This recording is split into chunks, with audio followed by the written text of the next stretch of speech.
Hi guys, வாங்க இன்றைக்கி நம்ம சிக்கன் போண்டா எப்படி பண்ணுறதுன்னு பார்க்கலாம்.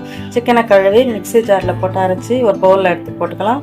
அதுக்கப்புறம் ஒரு கார்ன்ஃப்ளவர் ஒரு ஸ்பூன், மைதா மாவு ஒரு ஸ்பூன், ஜிஞ்சர் கார்லிக் பேஸ்ட் ஒரு ½ ஸ்பூன், அதுக்கப்புறம் சில்லி பவுடர் 1 ஸ்பூன், தனியா பவுடர் 1 ஸ்பூன், சில்லி ஃப்ளேக்ஸ் கொஞ்சம், தனியா ஃப்ளேக்ஸ் கொஞ்சம்,